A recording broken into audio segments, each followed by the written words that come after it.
Good morning, everybody. Well, I've come here straight from Heathrow Airport. Yes, I've been over in Washington, D.C. for a few days, attending an event organised by the American Conservative Union, and every year they have a Conservative Political Action Conference. They describe themselves as the birthplace of modern conservatism. They're combining ideas with action to leverage the strength of thousands of grassroots activists to break through the resistance of Washington's powerful elites. So these are conservative voices from all over America, and quite a few from Europe now too, that attend this annual jamboree. It's attended by, I guess there were 10,000 people there, delegates at the conference. I would also guess 6,000-7,000 of them would have been under the age of 25. So a lot of very young student activists, people who'd, caught buses from all over America to be there. Not officially anything to do with the Republican Party at all. In fact, many of these activists view the Republican Party as being the problem, not the solution. And not since Ronald Reagan has an American president, Republican president, attended CPAC. It's been going for nearly 50 years. But Donald Trump turned up and spoke at CPAC last year, and he was back speaking at CPAC this year. Why? Well, the Americans have got big midterm elections coming up in November this year, and Trump thinks one of the big keys to succeeding in elections is grassroots activism.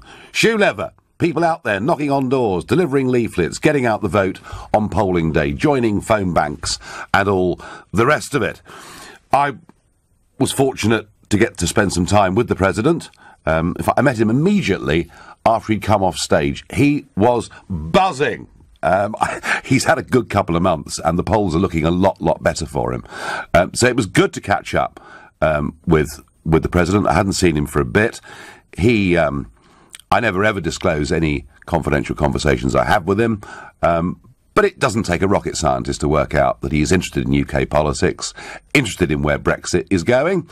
And indeed, I didn't just meet him. I mean, I also met Commerce Secretary Wilbur Ross, Betsy DeVos, the Education Secretary, and a lot of those people in the West Wing who kind of helped the president run America. So it's been a very interesting few days.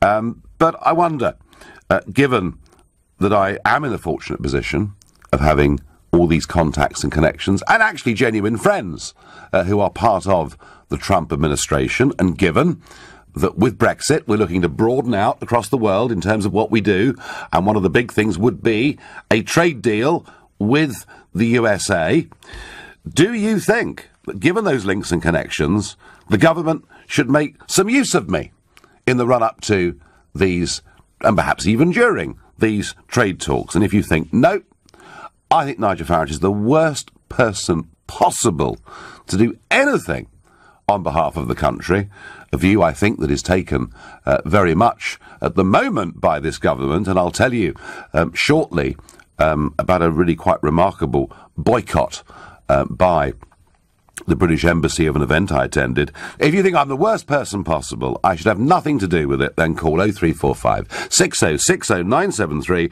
or maybe you think it might be helpful for me to be able in some way to broker a deal and to improve relationships, by the way, that need to be improved, because I feel, despite Brexit, a Conservative Prime Minister, Trump winning, and all the talk about what our countries would do together, I think the Atlantic is still as wide as it was back in 2016, when many thought it might get just a little bit narrower.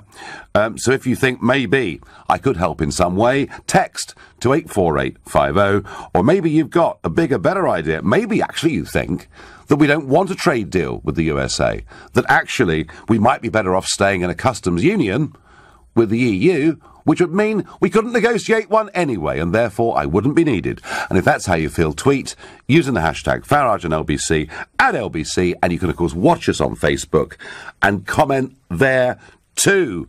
I'm going to go to Jason from Watford. Hello, Jason.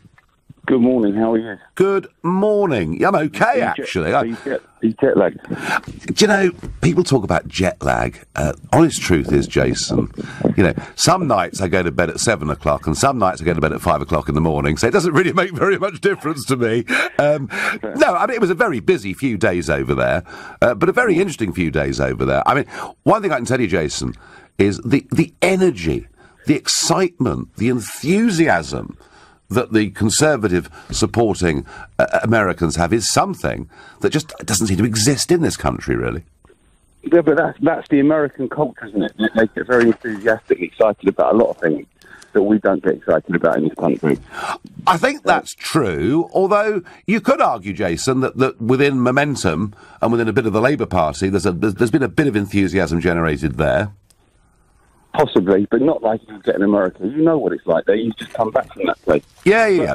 The reason I'm obviously speaking to you today is because one of the concerns I'd have about you being let's say, negotiator is that you're clearly a huge Donald Trump fan, and you can't really see any wrong. Whenever he does it, whatever he does, you either see it as funny or the right thing to do. And you don't seem to be a Theresa May fan. So would you be the best person to negotiate? I mean, how do you feel about that? Well, Jason, let's deal with that. I mean, I am a supporter of President Trump. I do think he's taking the states in the right direction, and I do think, in a way, he is the leader of this sort of revolution that is taking place across the West, where we're getting back to the concept of nation states being the building block that we believe in. And I am critical of Theresa May, but ultimately, Jason, much as I love America, and my first job for an American company was way back in 1982, and I've spent a lot of time there over the last 30 years. But ultimately, I am British first, so it's Britain. Britain's interests must be put first. But I do think, Jason, when it comes to trade, business, commerce, when it comes to security and dealing with international threats, when it comes to the military alliance of NATO, I do think us having a good relationship with America for the mutual benefit of both is what matters. Right. My father thinks you're wonderful. He absolutely thinks you're great, and he'd love to see you running this country. And I'm kind of just a bit unsure about sometimes your motives, because if I was in your position, I would want, and I loved England, and I had the power that you've got.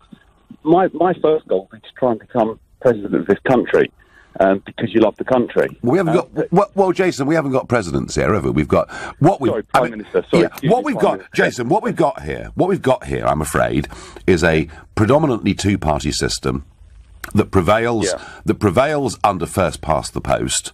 And I've not found myself through my adult life, or most of it, able to align with either of them. So that's rather difficult. Well, yeah, but if Jeremy Corbyn could be doing as well as he's doing, I think you could easily become a lot more successful.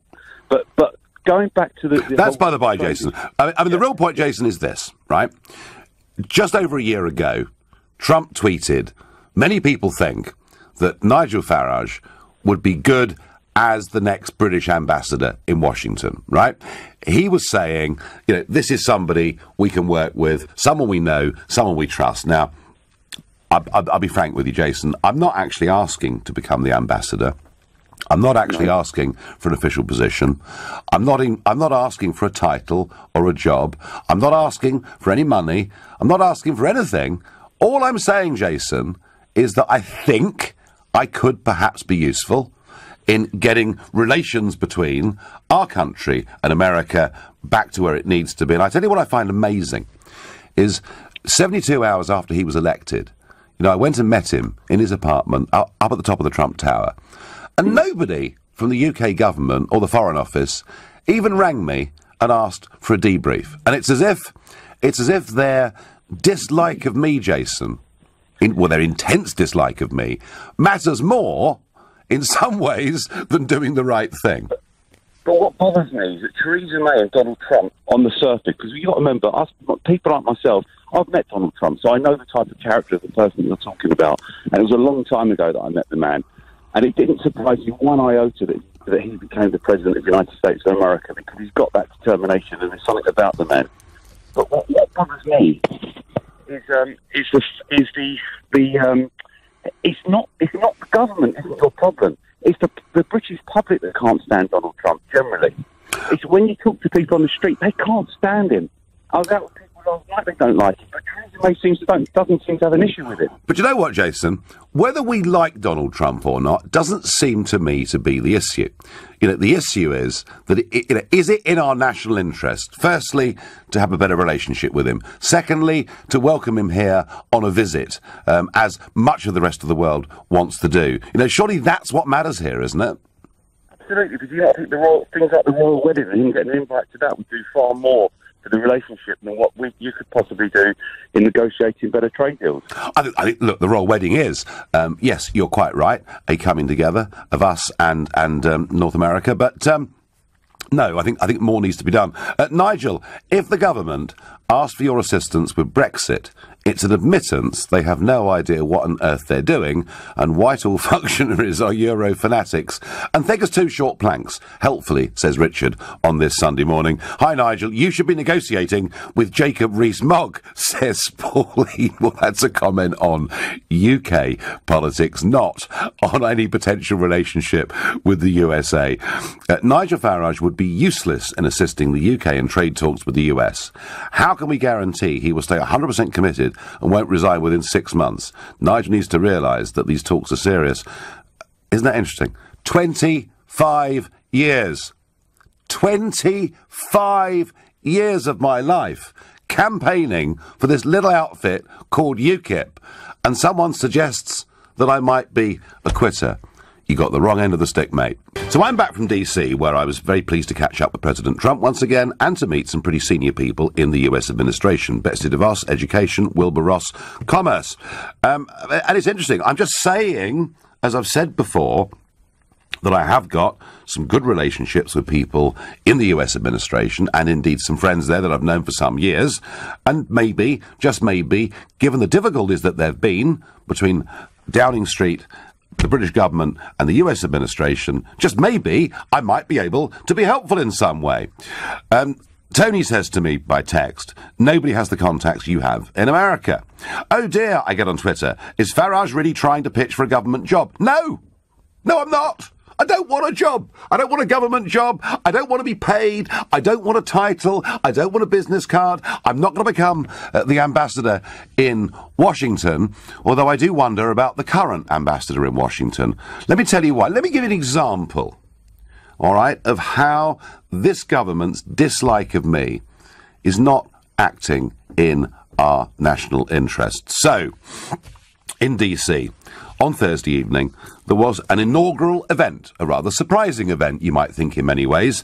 Yes, the Royal Commonwealth Society, patron the Queen, held its first ever event in the United States of America. The thing was hosted by Governor Phil Bryant of Mississippi, and he is in fact setting up a Royal Commonwealth Society office in Jackson, Mississippi. And in attendance were Lord Howe, former Conservative Cabinet Minister. He's the president of the Royal Commonwealth Society, and its director, Mike Lake. So they flew over from London to be at this event. An event, as I say, that was, I think, significantly attended by Wilbur Ross, the US Commerce Secretary. And amazing, isn't it? You know, we had the governor of Mississippi there, the governor of Oklahoma there, you know, some very senior people, some business figures from Washington, D.C. there as well. So why was the Royal Commonwealth Society setting up in the USA? Well, you know, there is something out there called the English-speaking peoples of the world, and there are 52 countries now within the Commonwealth. They represent a population of about 2.3 billion. They have within them, of course, some of the biggest, fastest growing economies in the world. And this is an attempt to draw America into that orbit.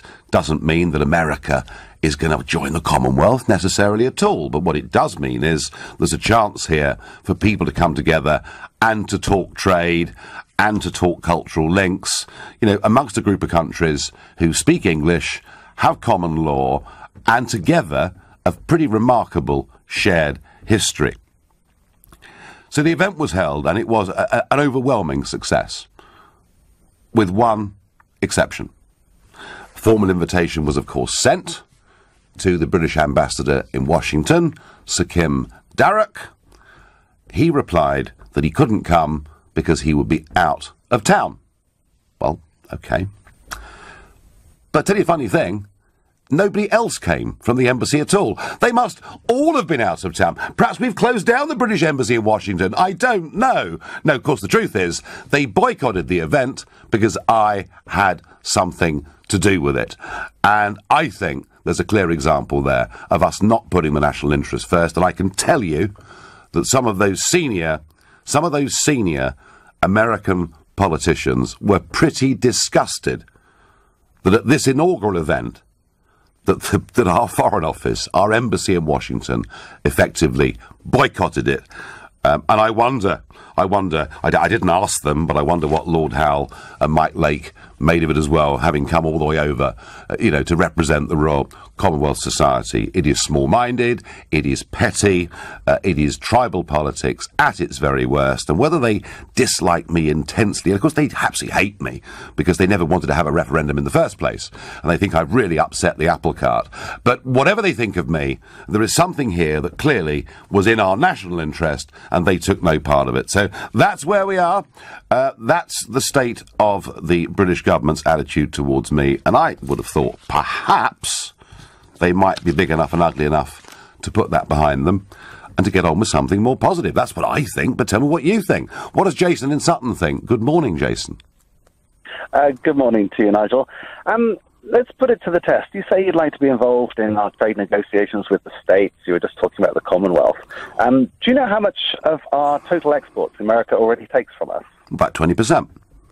Yeah, it's about 24%. Yeah, it's nearly a quarter of everything we sell already goes to the States. I know. And isn't that remarkable, Jason, given the barriers that exist, and given particularly, Jason, that the US economy is off to the races in terms of growth and everything else, growth and investment and everything else. Look, Jason, you've just made the point in a way that everybody can exist on World Trade Organization rules, and they can. And let me jump in, if I may. Yeah. Can I just jump in there? Over the last 20 years or so, there are dozens upon dozens upon dozens of EU-USA agreements in place. Everything from X-raying containers, security, research, development, making customs easier. We lose all of those benefits after we leave the EU, first of all. Why? Because they're EU-USA agreements. We would have to start them again, or we'd have to grandfather them across. Now, that's not been agreed. We don't have US permission for that. In fact, Wilbur Ross, actually, what he said was Brexit is what he called a God-given opportunity to countries around the world to pick off the best bits of the UK economy. Nice guy. He's talking about the Commonwealth a lot. When we export vehicles, I think you're somewhat misquoting Wilbur Ross there, Jason, aren't you? He talked about a trade deal being an opportunity for American investors, as indeed it is an opportunity for UK. I mean, already the Americans are the biggest investor in Britain, right? And we are the biggest overseas investor in America. Are there technical arrangements in place between the EU and the USA? Yes. Could we automatically pick up those rights the next day if we chose to? Yes. But what I'm arguing is actually we could make the relationship even better by removing more barriers. Now, are you saying, Jason, that you do not think that we should be aiming for an FTA, free trade agreement, with the USA? Well, the USA is only one part of the world. As you say, 55% of our exports go all over the world. Our cars, for example, that we sell around the world, the average export price is £20,600. Yeah, we sell... Do you know what the average GDP per person is within the Commonwealth? $3,500. And if you take out Canada, you take out Australia, it's even less than that. So these people have got $3,500 a year.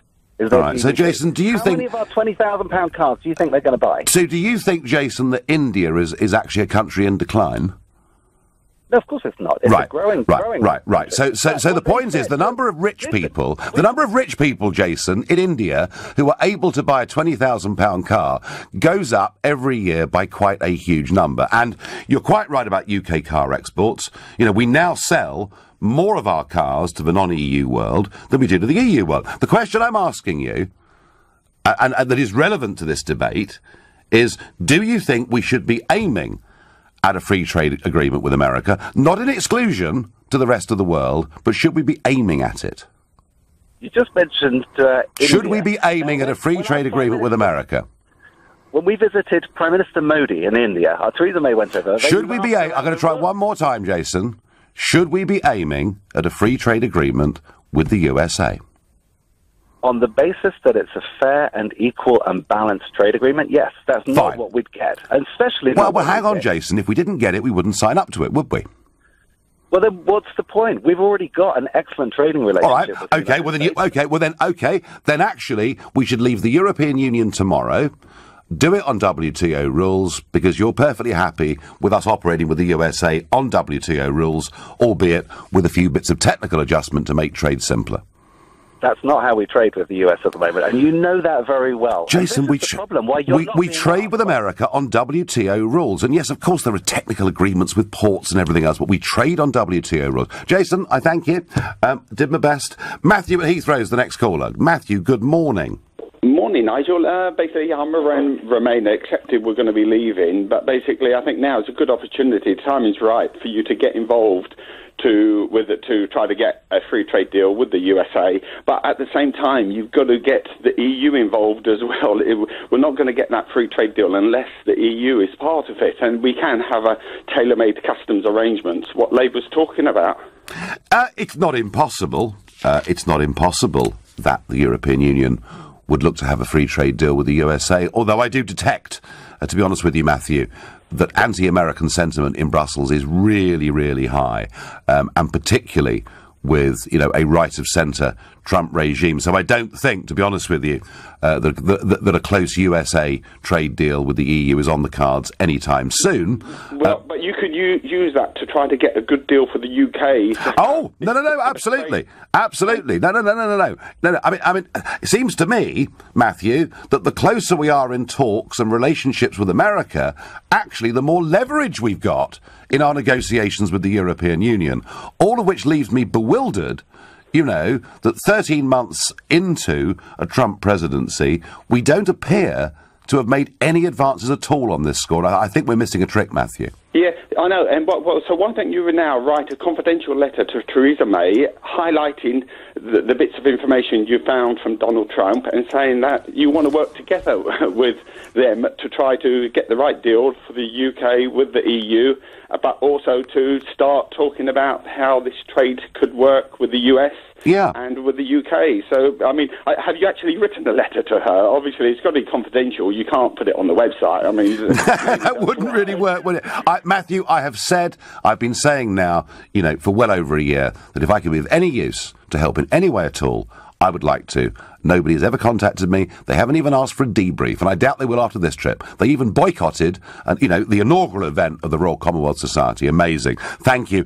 Helena says Nigel Farage might have US contacts, but he's too old to learn to be diplomatic. A necessity to be a diplomat. You're listening to the Sunday edition of the Nigel Farage. She's probably right. The Sunday edition of the Nigel Farage Show. Could I be of use to the British government in our upcoming trade talks with the USA, or in any other way to be a bit of a broker in between the two administrations, who at the moment appear to be moving further apart rather than closer? But before I get back to that and your very strong opinions of whether I'm any use at all, I have to talk about the Archbishop of Canterbury, Justin Welby, who during the referendum campaign made it absolutely clear why he supported Remain. He goes on doing so. He said some pretty disobliging things about me, all of which led, about a week before the referendum, quite early one morning, we were going over Lambeth Bridge on the open-top double-decker that I was going around the country in, and I was just getting the microphone ready to sort of give, commuters a blast as they were coming out of Waterloo train station, and who was walking over the bridge but Archbishop Welby? And I have to say, I got the microphone and did give him both barrels. Gosh, I enjoyed that. But today, in the Mail on Sunday, big full-page piece from the Archbishop of Canterbury, Brexit and a broken Britain. And he says things like, the ugly disparity between the mansions that some can afford and the poor housing that others must inhabit shows how badly our society has corroded. Really, Archbishop? Do you think in Victorian London and Manchester that there weren't huge wealth disparities? Are you actually saying that the gap between living conditions at the top and the bottom have got worse since Brexit? I don't think so. It's a deeply misguided comment. He also says, austerity is crushing the weak, the sick and many others. Archbishop, we are still having to borrow 50 billion sterling every single year. This government is not cutting. We are still going on borrowing. And I have to say, the whole tone of the piece, where he talks about division, and yet through the words he uses, further increases division, this is a very negative article from the Archbishop yet again. And I just want to say this. Archbishop, stop talking the country down, because that's what you're doing. What a contrast this is to the people now running the administration in America, where they constantly talk up their country, their people and their prospects. You get back off the aeroplane into the UK to this dire negativity and a cold easterly wind and snow on the way. Now, back to this question of am I any use to anybody, particularly in brokering something, trade, whether it's leading up to a trade deal or whatever else it may be with the Americans. Sorry to break the news, but you are the worst person to do with any talks about Brexit. Well, I wasn't talking about Brexit necessarily. You lied to us since the start, and look where we are. Oh, thanks for that. That's very helpful. Hilarious, Nigel. You've just added a new dimension to the phrase blowing your own trumpet. With Nigel's dual knowledge of both business and politics on both sides of the pond, it is only logical that he's leading the talks. I didn't necessarily, Chris, ask to lead the talks, but thank you for your comment. Nigel, you should be made Britain's roving world ambassador for trade and industry immediately. You, like Trump, have had a history in business, and unlike most MPs, you actually work for a living. Trouble is, our Oxbridge elite know what's best, think they know what's best for the 17 million uneducated, working-class idiots who voted Brexit. Thank you, Alan from Basildon. And Nicola says on Twitter, it would be common sense with your contacts, Nigel, so you can be sure they'll do the exact opposite. Nicola, I suspect you're right. And it would be... Would it not be logical? Let's have a little think about this. If I've been chatting to Wilbur Ross and Donald Trump and various people, would it not be logical for somebody in the UK government to say, look, quietly, off the record, don't tell anybody, because, by the way, Helena, I can be very diplomatic. I haven't told you a word of my conversation with Donald Trump, and nor will I, ever. But it would actually be quite logical from somebody from the UK government to say, look, just pop in, would you? Have a cup of coffee. Just tell us what the mood is over there. But I tell you what, it won't happen. Their dislike of me is much greater, it seems, than the need to do what I think would be the right thing. Chris is calling from Islington. Good morning, Chris. Good morning, Nigel. Well, you and your best mate, you don't get on very well with him, because the 200% tariff he put on a British company, Bombardier, yep, you had no say in that. You could do nothing about that. The threat to General Motors if they moved a plant to Mexico, that he would put punitive taxes on them. He's a protectionist. Donald Trump is a protectionist. What did you do about Bombardier, Nigel? Well, Chris, you've just made the point, Chris. Thank you. You've just illustrated beautifully why having a trade deal with the USA would be the right thing to do, because then that tariff would not have... It's come off now, but that tariff would not have been put on. So there is an argument here that says that would be a good thing. The broader point about him being a protectionist is it's very interesting, Chris.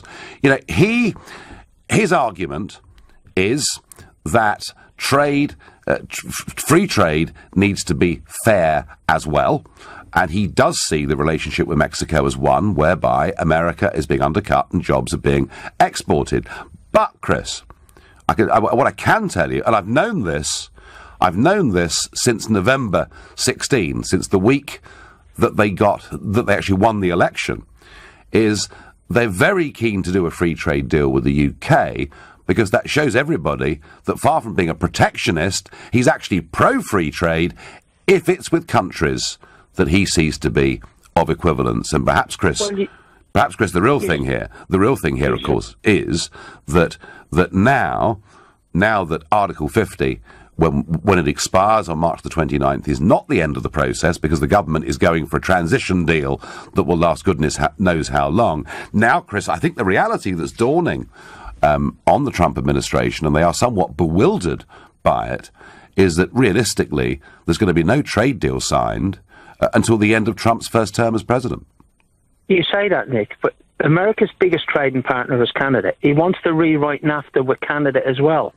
They're not a poor country. They're not like... look, the East Europeans that come here undercut British workers.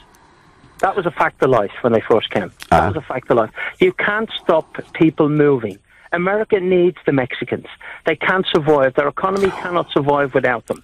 I've lived in America. You've lived in America. You know that. If he wasn't a protectionist, why would he want to rewrite the NAFTA agreement with Canada, their biggest trading partner? They're not undercutting them in wages. Chris, I have a feeling, I could be wrong, but I have a feeling that the rewriting of NAFTA is now a very much lower priority than many other things for the Trump administration. And interestingly, you talk about Mexicans or whatever it may be. One of the things Trump said in his speech on Friday that was particularly interesting was the bit on immigration. He said we're going to need quite a lot of immigration into America because there are so many new factories, so many new businesses opening up in America. We haven't got enough people. And indeed, in bits of Washington, Chris, that I was in, there is now genuinely underemployment. Firms are struggling to find enough staff. But what he wanted to do was to change America's immigration to a point-style system. So, Chris, I think there's a change of priorities, but I do take your general point. You know, your general point that Trump to many appears to be a protectionist, that he doesn't like what he sees as unfair trade. I take that point, Chris, but I do think the rewriting of NAFTA rules with Canada is now I think, from what I can see of it, a relatively low priority. Thank you. Robbie says, Nigel has worked tirelessly on behalf of the UK and should be at the negotiating table. Andy says, Nigel, you will get the call to negotiate a Britain-USA trade deal when Jacob Rees-Mogg becomes Prime Minister. Well, that'd be interesting, wouldn't it? Frank says, your speech in the US demonstrates enthusiasm and provides optimism. This optimism is desperately needed now in the UK. And Paul says, you are not in a position to help. You need to be in some sort of political party. Well, I am in a political party. It's called UKIP, which has relevance in the European Parliament, but none at the moment in the UK Parliament. You're listening to the Sunday edition of the Nigel Farage Show. The British Embassy in Washington, D.C. boycott a Royal Commonwealth Society event attended by some of the USA's leading politicians. And all of this because I was there. And I'm asking the question, given this government's attitude towards me, wouldn't it actually be useful to do the opposite and maybe use me as a broker, given the contacts and connections I've got within the US administration? Charlotte from the Forest of Dean, I'm going to ask you that question. Could I be of any use at all here, Charlotte? Yeah, I think you could. And I think what we're seeing here, Nigel, is it's just jealousy, isn't it? At the end of the day, this is just political jealousy, because they know that you're very popular, you're straight talking, and that's why you get on really well with Trump, because Trump doesn't take any of that career politician mealy-mouthed rubbish. He certainly doesn't. No, exactly. Which some people, Charlotte, find brash and offensive, and others love it.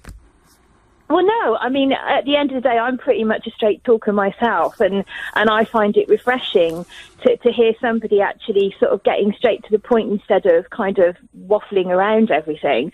But at the end of the day, I think that if you compare and contrast the body language, I think you put a picture up earlier of you and the president, yeah, and you can contrast that with the body language between May and Trump at Davos. Oh, I know. It's absolutely stark. I mean, she looked like she sucked on a lemon. I know. She looked put a rocket under her. She looked embarrassed to be there. She almost looked sort of shriveled up inside her chair, didn't she? Yeah, I think he probably gave her a bit of straight talking that she didn't want to hear.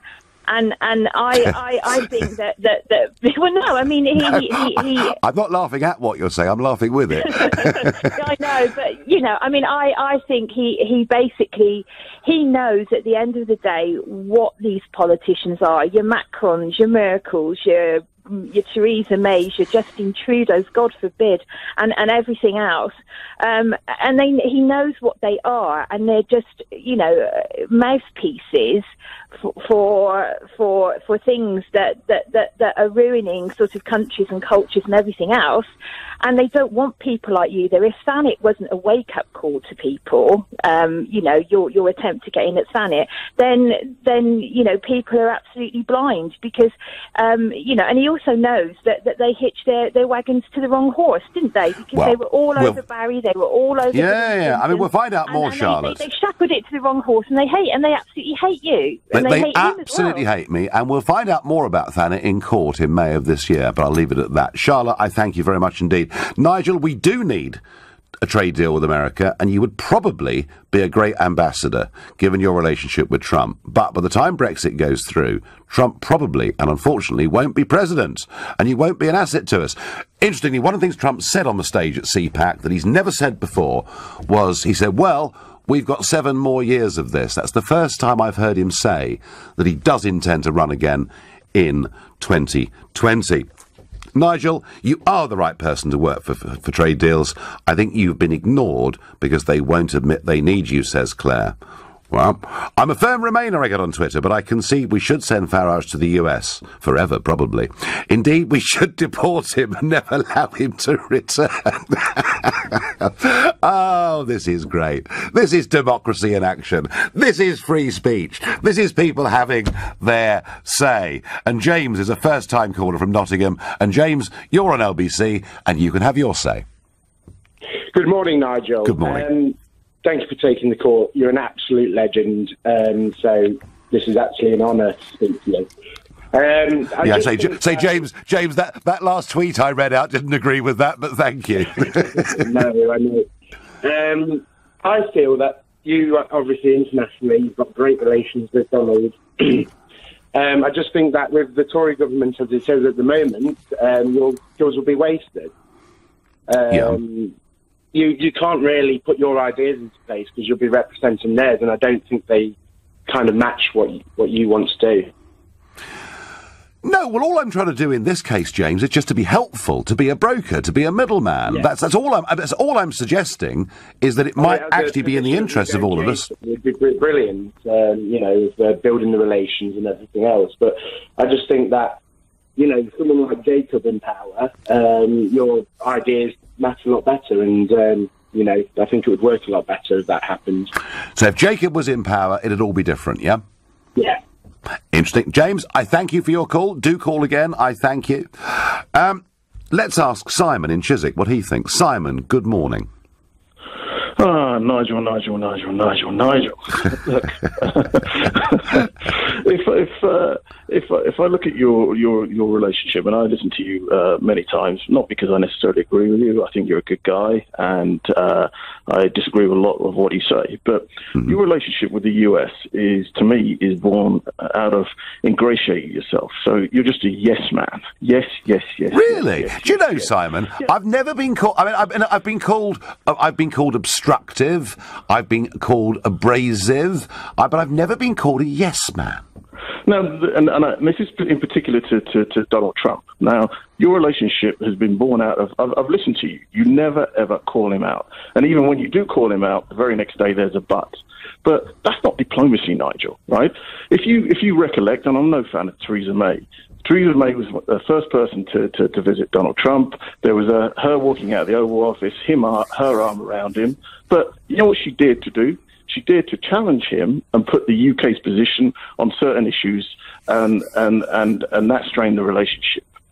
I don't believe in these tough negotiations that somebody whose relationship, and you're dancing around and doing the victory lap because you've got such high-level meetings, you've had such access, which is born out of...